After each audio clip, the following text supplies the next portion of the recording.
Добрый день, уважаемые зрители, меня зовут Оксана, я биолог, и канал посвящен различным околонаучным вопросам, в том числе спорным вопросам на грани биологии, психологии и этики.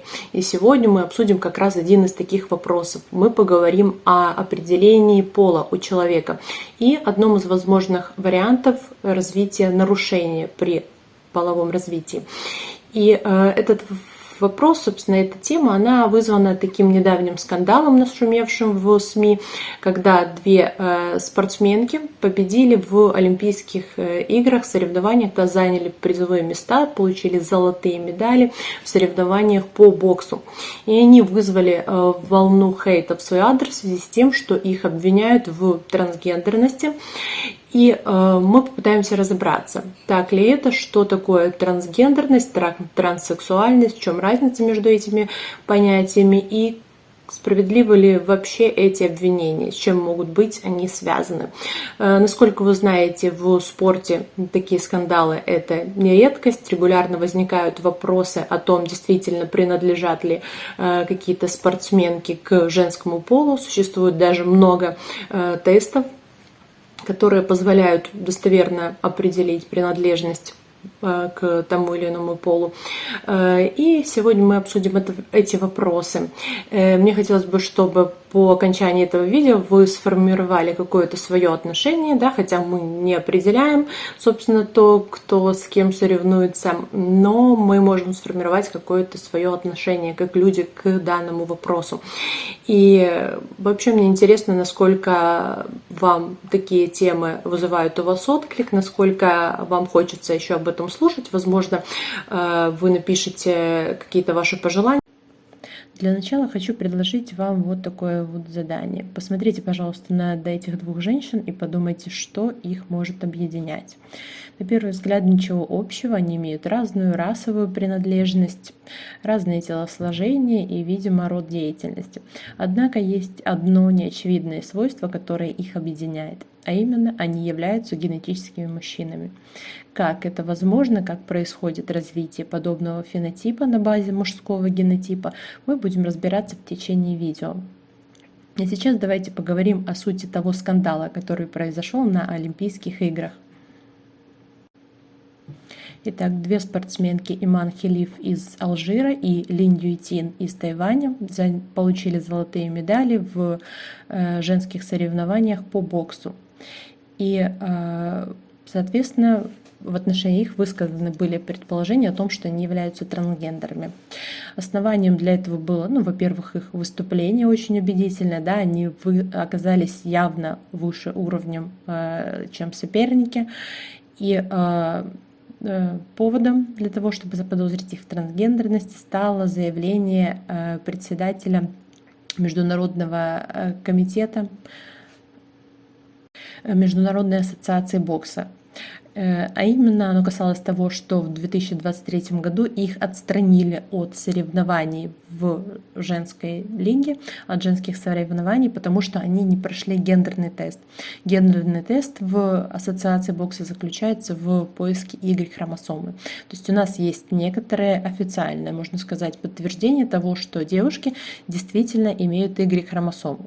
Можно сказать, что они действительно по факту являются мужчинами, да, то есть они, скорее всего, просто скрывают свой пол.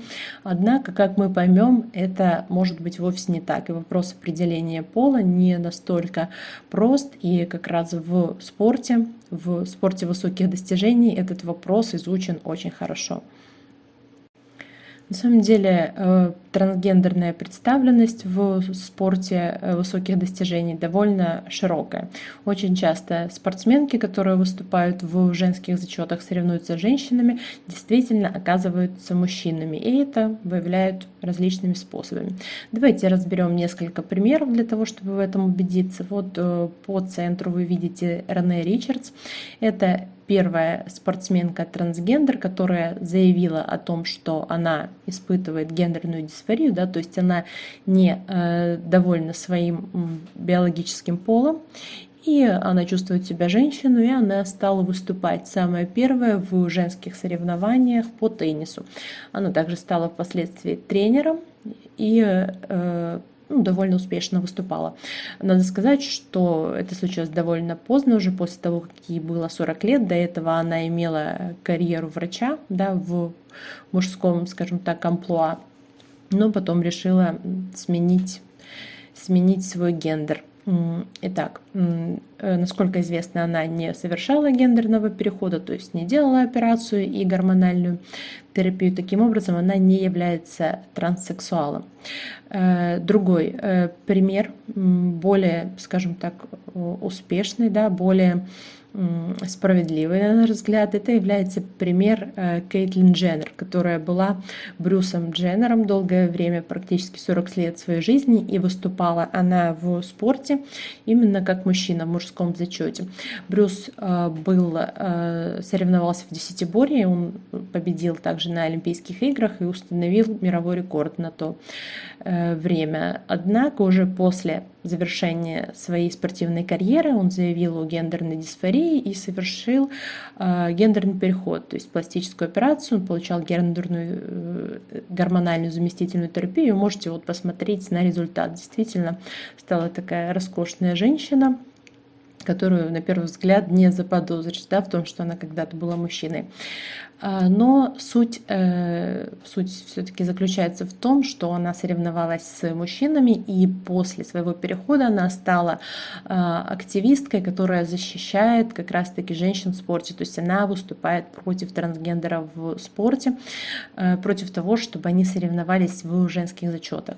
И вот один из таких оппонентов, да, вот спортсменов, против которых она активно выступает, является Лия Томас, которая имела имя Уилл при рождении, и много лет она действительно была мужчиной и выступала на мужских соревнованиях по плаванию. Ну, после того, в общем, мы не знаем, после чего, когда она поняла, что она чувствует себя некомфортно в своем теле, да, она изменила имя и стала получать заместительную гормональную терапию. Буквально через год такой терапии она была допущена к женским соревнованиям по плаванию и выступала уже в качестве женщины и значительно повысила свои спортивные результаты. То есть она переместилась с конца зачетной таблицы на призовые места.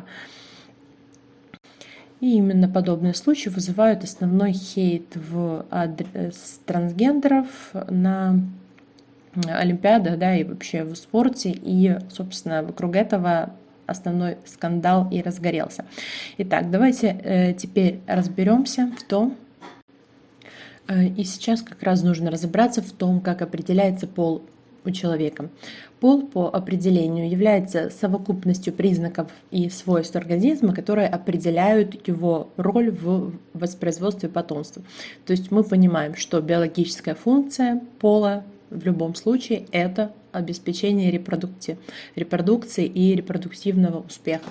То есть от того, какой пол получает организм, собственно, будет зависеть та роль, которую он выполняет.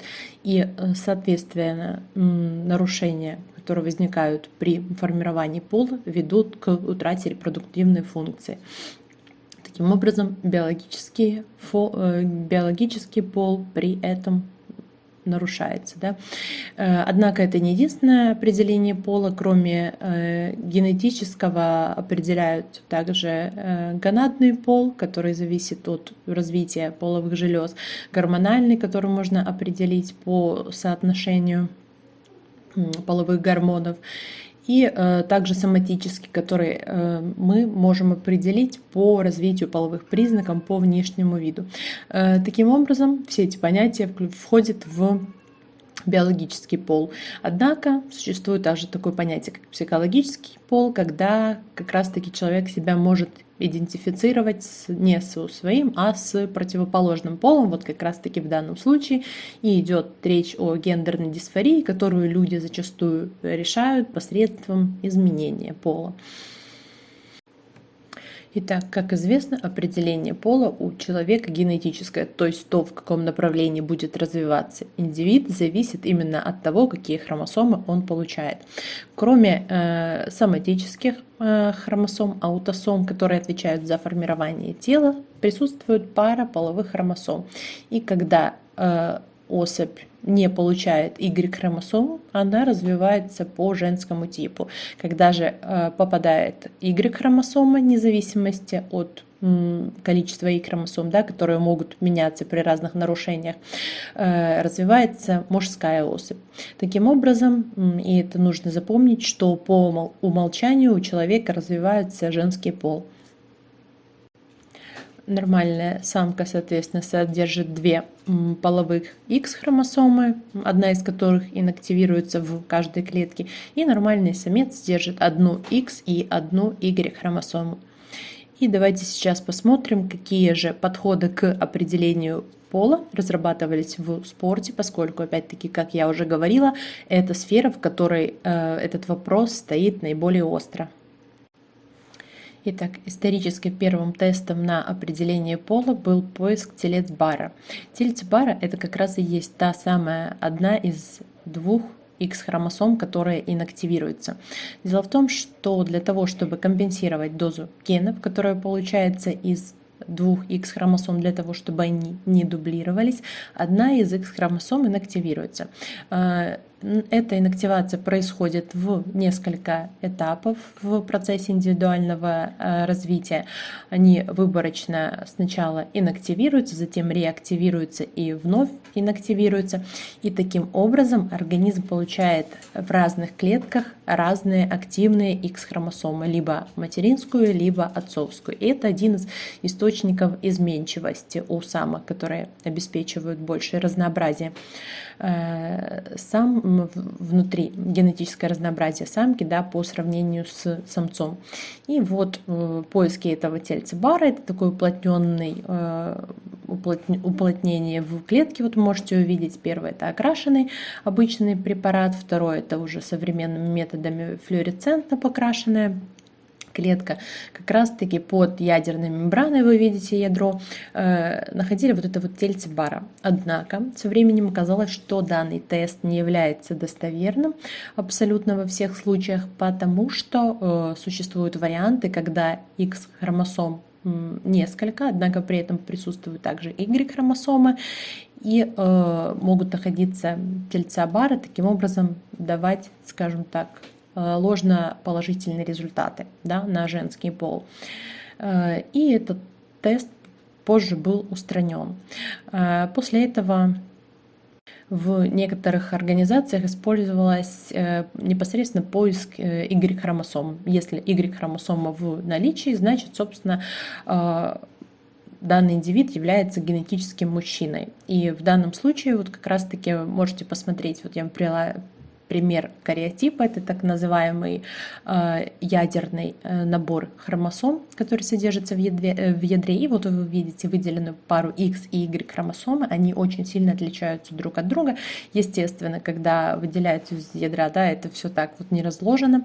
Нужна очень компетентная работа, анализ специалиста, который разберется в этом клубке из хромосом, да, что является чем, вот разберется и определит, что там все-таки находится. Но все-таки вот при должной насмотренности видно, что X-хромосома одна такая маленькая, полочковидная, имеет плотное такое образование, да, уплотнение на одном из своих концов, которых не имеют другие хромосомы. Но в принципе все они имеют разный рисунок, вот эту вот исчерченность. Это специфическое окрашивание, они не от природы такие. Однако, как мы сегодня убедимся, наличие Y-хромосомы также не обеспечивает гарантии в том, что данный индивид является мужчиной. И другие организации, в частности Олимпийский комитет, они как раз-таки прибегали к тому, чтобы определять ген SRY. SRY — это один из ключевых генов, которые как раз-таки и обеспечивают развитие по мужскому типу. Этот ген находится в Y-хромосоме, и он отвечает за инициацию развития гонад, яичек. Таким образом, именно он инициирует начало развития по мужскому типу. При попадании данного гена в клетку происходит развитие особи по мужскому типу. И, соответственно, при его мутации или инактивации или потере в процессе деления происходит развитие по женскому типу. И это вот один из вариантов, когда у нас Y-хромосома может присутствовать, а ген SRY не работает. И это первый случай, как раз-таки, когда организм с наличием Y-хромосомы идет по развитию по женскому типу. И это состояние называется синдром Суайра или гонадная дисгенезия.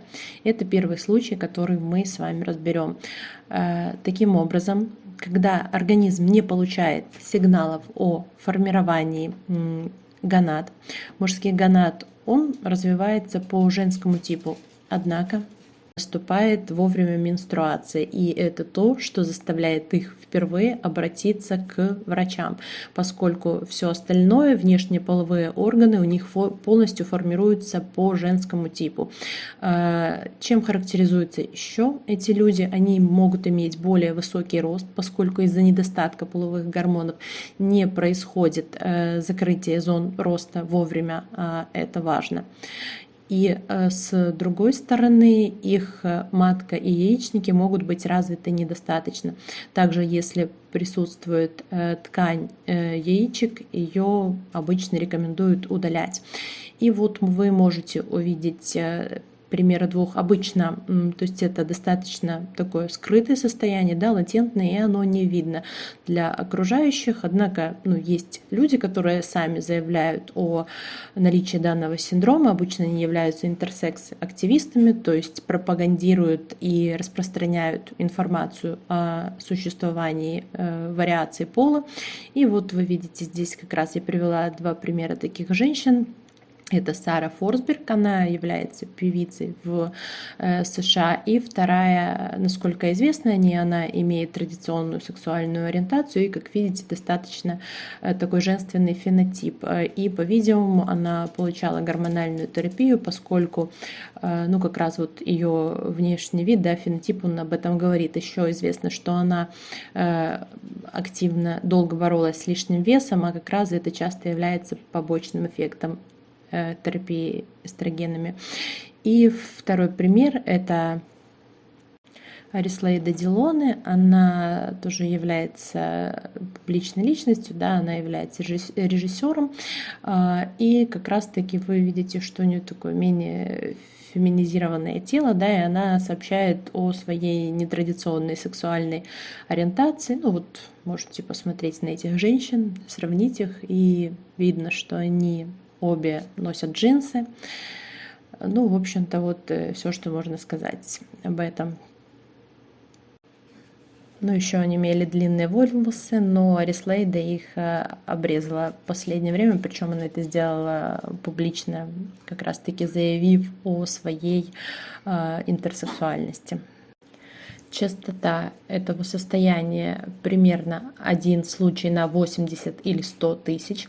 Однако, когда было проведено первое тестирование на Олимпийских играх в 1996 году на наличие гена SRY, у 8 спортсменок из 3000 было обнаружено наличие гена SRY.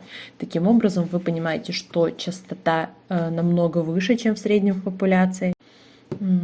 Чтобы не ошибиться, но разница составляет примерно 200 раз по сравнению с...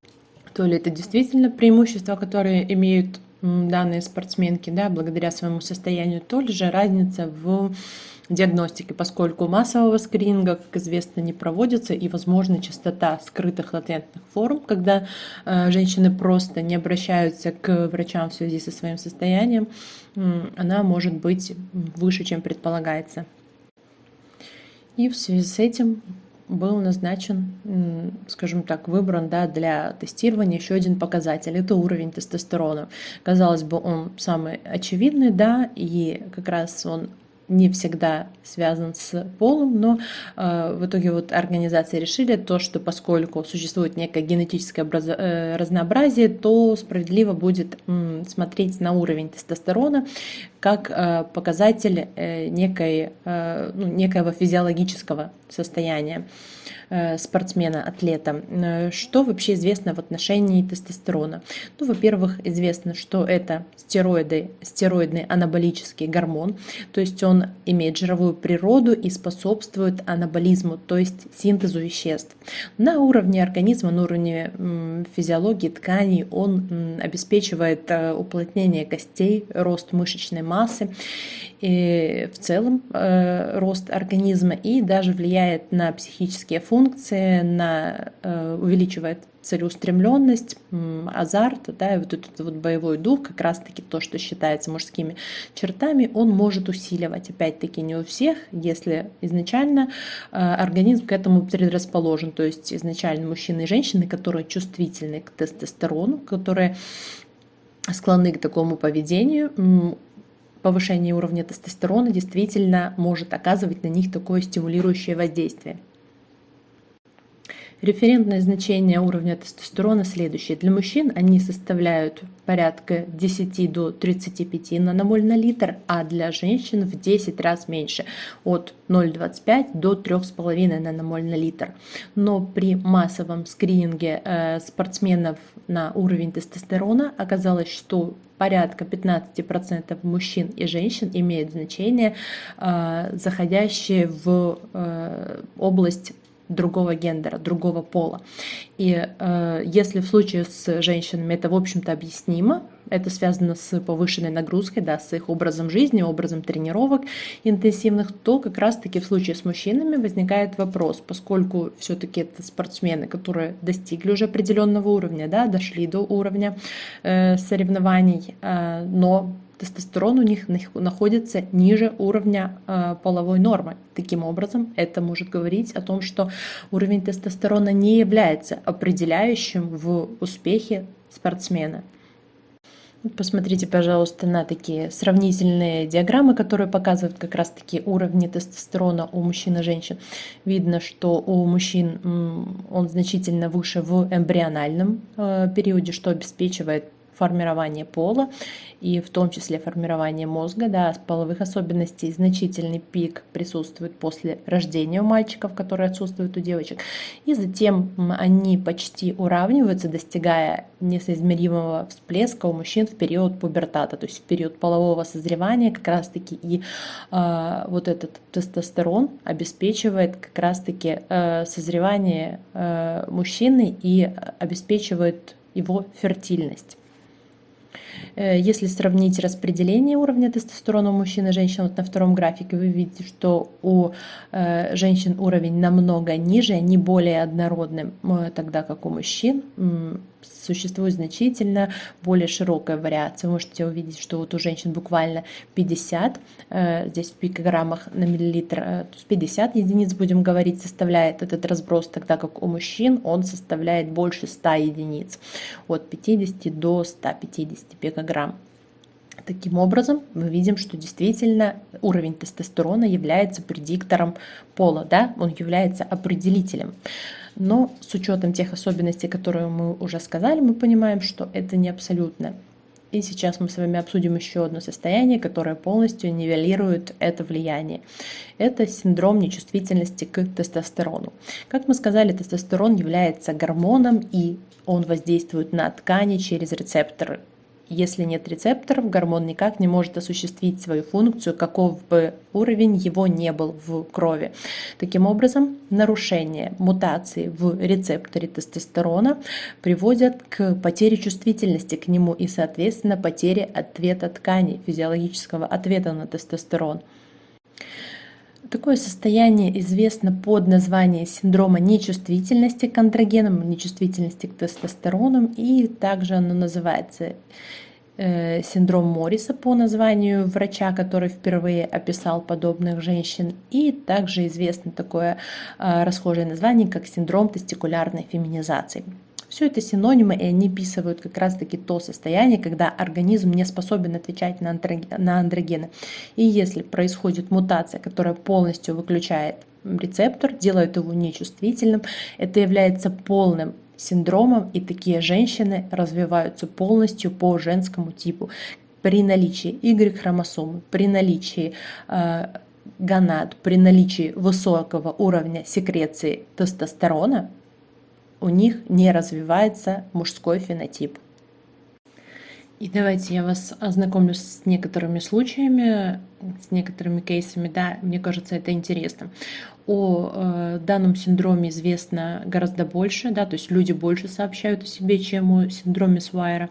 И мне кажется, это связано как раз-таки с тем, что проблемы у этих людей гораздо более глубокие на уровне, даже если идет развитие по полностью женскому типу.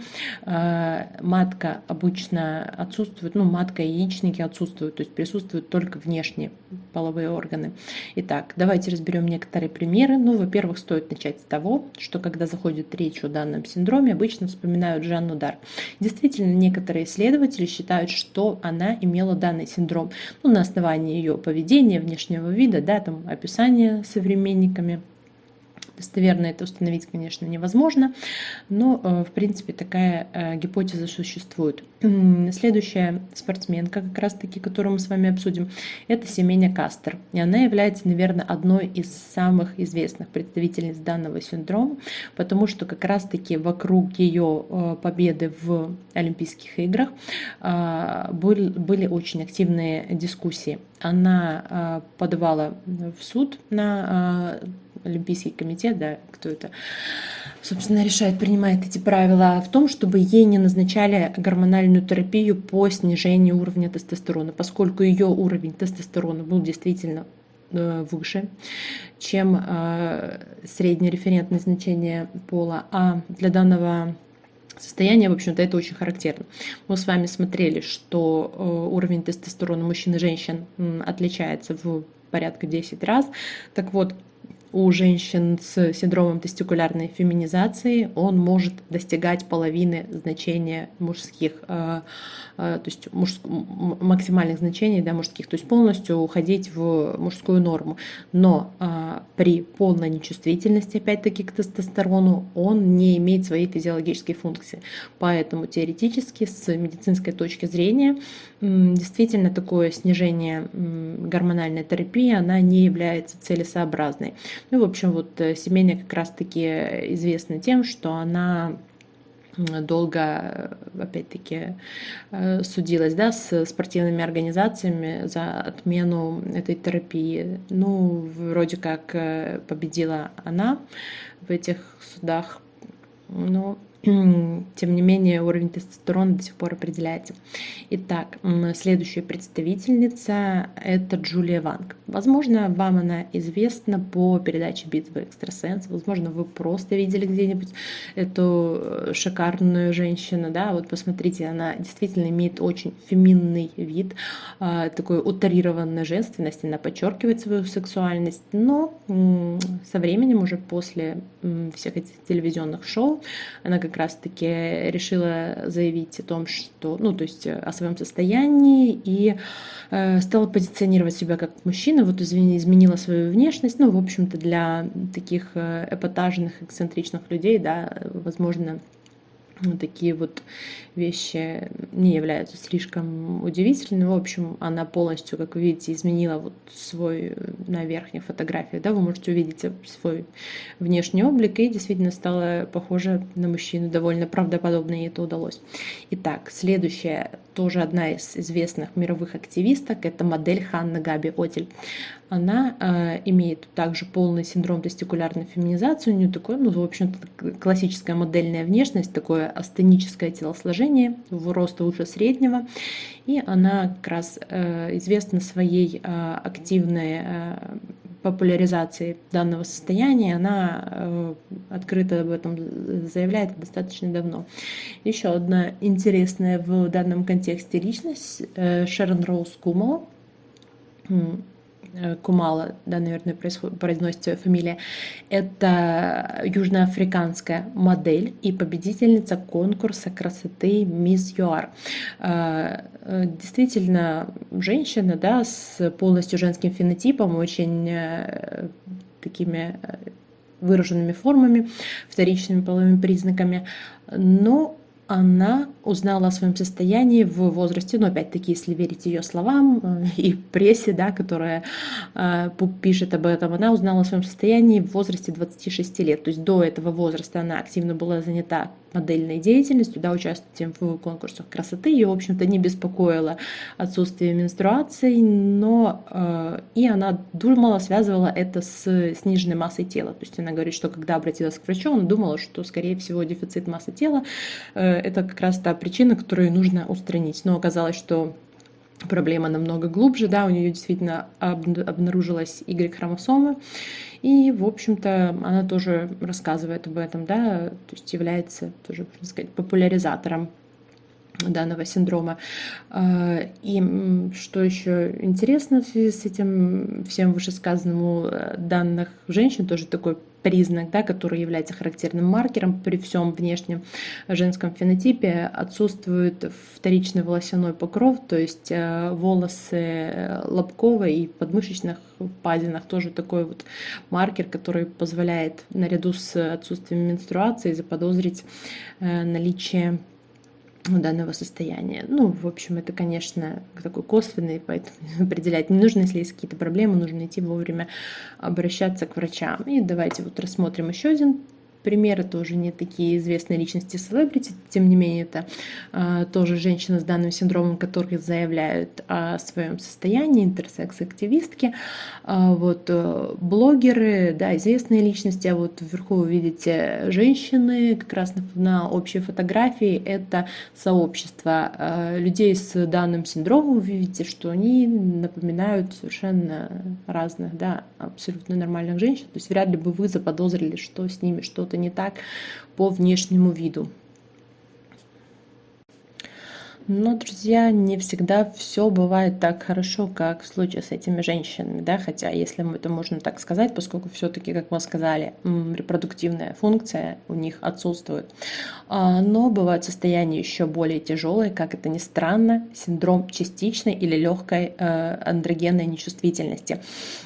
Казалось бы, легкое состояние, оно должно протекать легче, да, и поэтому как бы в этом случае кажется, что уровень жизни этих людей должен быть выше. Но на самом деле это не так.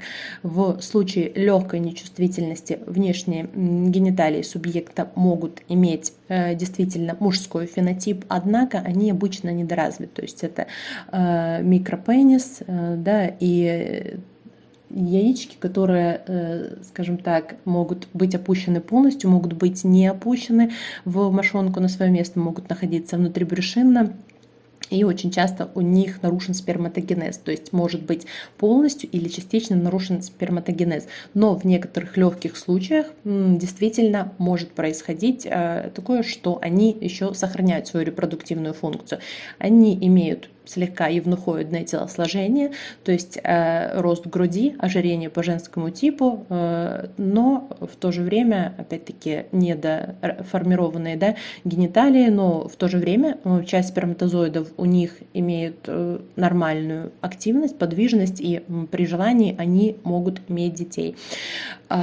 И самый, наверное, худший вариант – это синдром частичной нечувствительности к андрогенам. В данном случае субъект имеет смешанные гениталии мужского и женского типа.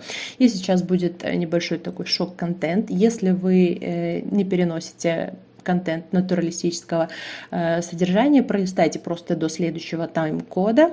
Если вы готовы, то я сейчас собираюсь показать вам возможные варианты гениталий из публикации, да, на эту тему, когда, то есть реальные кейсы детей с данным синдромом показаны. Итак, друзья, посмотрите, пожалуйста, здесь как раз вот чем хороша эта публикация. Здесь исследовали молекулярные как раз-таки механизмы нарушений при данном синдроме. И вот показан как раз-таки этот ген рецептора андрогена и те мутации, которые в нем происходят. Посмотрите, вот первый вариант, когда происходит полностью развитие по женскому типу, этот субъект женщина, и у нее женские гениталии, за исключением того, что присутствует увеличенный клитор, это обычно так, да, в данном состоянии, и отсутствует, как мы уже сказали, вторичный волосяной покров, отсутствуют лобковые волосы. Но опять-таки, когда происходит это развитие, вот здесь показано то, что, я вам объясню, не обязательно в это вникать, но происходит такая замена нуклеотида, когда образуется стоп-кодон, и этот ген просто не считывается. И в данном случае как раз полностью отсутствует вот тот вариант, который мы с вами рассмотрели, он как раз описывается вот таким вот событием образования стоп-кодона. Я хочу еще обратить ваше внимание на то, что, во-первых, всего лишь замена в одном нуклеотиде, да, то есть это одна буква в нашем генетическом коде, приводит вот к таким вот последствиям. Казалось бы, мы там говорим о больших перестройках там хромосомных каких-то, да, аномалиях, там каких-то странных мутациях, но вот всего-навсего одна такая перестановка, она может полностью, в общем, менять судьбу человека. И еще один момент, на который мы с вами здесь обратим внимание, на то, что мужские и женские половые органы являются гомологами, да, то есть имеют одинаковое происхождение из одних и тех же структур. Вот во втором случае показан вариант, когда происходит недоразвитие половых органов женских, то есть мы видим, что здесь, в общем, отсутствует какая-либо структура, да. В третьем случае это гениталии по мужскому типу, вот как раз то, что мы говорили, то есть этот субъект, да, этот ребенок, он является мальчиком, но мы видим, что тут вот есть микропенис и мошонка, которая является вот промежуточный как раз-таки вариант, которая напоминает большие половые губы, то есть пенис — это гомолог клитора, и мошонка является гомологом больших половых губ. Следующий вариант, опять-таки, не полностью сформированные женские половые органы, и последний вариант, то же самое, вариация женских половых органов. Вот таким вот образом это может выглядеть. И вот все эти виды мутаций можете посмотреть. Действительно, однобуквенная замена, но в данном случае заменяется, не образуется стоп-кодон, то есть считывание с гена не полностью останавливается, а ген считывается с дефектом, то есть частичное, и, ну, как результат на уровне молекул мы видим частичное, на уровне, скажем так, физиологии, да, мы видим частичное связывание с рецептором, и частично андрогены выполняют свои функции. Вот таким вот образом. Ну, в завершение стоит сказать, что, собственно, мутация в гене рецептора тестостерона не единственная мутация, которая может приводить к подобным состояниям. Есть также изменения в ферментах, которые способствуют преобразованию тестостерона. Да? Вы, наверное, слышали о том, что, конечно, гормоны имеют множественные этапы преобразования в организме, ну, в частности, может нарушаться фермент, который преобразует тестостерон в активную форму дигидротестостерон. И это интересное такое эндемическое заболевание. Эти дети выглядят как девочки до периода полового созревания, а в период полового созревания у них начинает расти пенис, и, в общем-то, идет развитие по мужскому типу, когда происходит, скажем так, накопление нормального гормона, да, это при таком, скажем, частичном мозаичном варианте. Ну, также могут быть, соответственно, нарушения в ферментах, которые обеспечивают образование предшественников тестостерона. Это вот все такие похожие состояния. И в конце давайте еще скажем о частоте, да, как вот мы с вами говорили о предыдущем синдроме. Средняя популяционная частота этого состояния, то есть синдрома тестикулярной феминизации, оценивается как 1 на 20 тысяч женщин. И в спорте этот показатель по исследованиям составляет 7 человек на 1000. То есть, опять-таки, как мы говорили, он в 140 раз выше, чем в средних оценках по популяции. И это, опять-таки, говорит с одной стороны о повышенном тестировании, но опять-таки вряд ли 140 раз, да, все-таки мы видим, что, скорее всего, это состояние, оно действительно дает спортивное преимущество, что и показывают действительно исследования. И вот давайте разберем еще один такой известный тоже из мира спорта кейс, который как раз-таки о синдроме частичной нечувствительности. Вот перед вами исторический снимок. Это спортсменки бегуни Хелен Стивенс и Станислав Власевич после Олимпиады 1936 года, да, в которой они заняли, соответственно, первое Хелен и второе места. И Станислава, недовольная своим проигрышем, она просила провести проверку Хелен на предмет ее половой принадлежности. Оказалось, что все в порядке, она действительно является женщиной биологически, но зато сама Станислава трагически погибла в достаточно молодом возрасте, и ее посмертный осмотр как раз-таки установил, что у нее присутствуют половые органы обоих полов. Таким образом, она сама являлась интерсекс-спортсменкой, да, и у нее, скорее всего, был как раз-таки синдром частичной андрогенной нечувствительности. И о чем нам это говорит? О том, что действительно, скорее всего, данное состояние дают преимущество их носителям, да, и частота в спорте их действительно повышена. И давайте вернемся теперь, собственно, к нашим современным атлеткам. Иман и Линь. Итак, то, что о них известно, они не являются трансгендерами, да, в том смысле, как мы это обсудили. То есть трансгендер заявляет о своем самоощущении, которое не соответствует полу, назначенному в детстве, при рождении. В данном случае мы видим, что девушки все время выступали в женском спорте, да, в женских зачетах соревновались таким образом, то есть их заявленный пол, он соответствует тому, соответственно, который они ощущают, да, о котором они говорят. И кроме того, чтобы опровергнуть данные слухи, вот Иман даже опубликовала в соцсетях свое детское фото, в котором она, видно, что она выглядит как девочка. Да? Таким образом, мы можем сказать, что ей был присвоен женский пол в детстве. И, скорее всего, то есть, по этим признакам она уже не является трансгендером.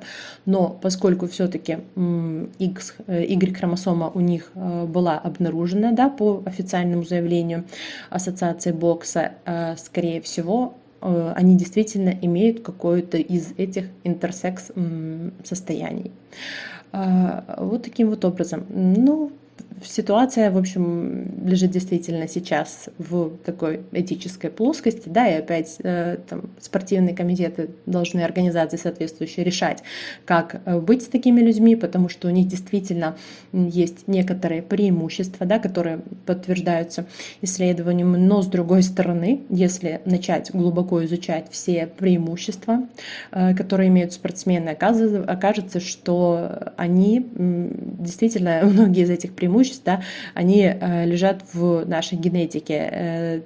Наличие каких-то мутаций, которые обеспечивают рост мышц, функционирование митохондрий, да, повышенное восстановление ткани, за этим всем стоят определенные мутации. И вот в данном случае вопрос в том, как относиться к этим людям. Кстати, вот для того, чтобы поддержать, да, вот в этом хейте Иман, один из брендов косметики, вот предложил ей сделать ее своим лицом, да, представителем, вот вы видите это фото, вы можете оценить, насколько вот оно является таким, представляет канонические женские каноны красоты, да, то есть такие конвенциональное видео о женской красоте у нас есть уже на канале, да, женской и мужской, собственно. Вот, вы можете его еще раз пересмотреть и сравнить, высказать свое мнение. Ну и вообще интересно, как вы относитесь к данной проблеме, к вопросу интерсексуальной представленности в спорте и в том, как общество, да, должно относиться к данному вопросу, насколько его нужно замалчивать, популяризировать и как вообще к этому относиться. Ну и зрители канала я хочу спросить о том, как вам вообще данная тема, интересно ли вам слушать о других нарушениях, поскольку мы сегодня говорили только о варианте, когда у нас есть женский фенотип с мужской Y-хромосомой, есть огромное количество вариаций пола, да, и вообще других состояний. Интересно ли вам слушать о генетическом разнообразии? Возможно, нужно больше пояснений, да, больше какой-то базы давать. В общем, мне интересно ваше мнение по поводу данного материала. Напишите его, пожалуйста. Спасибо всем за внимание. Вот не забывайте оставлять свои отзывы в виде лайков, дизлайков, комментариев. И всего хорошего.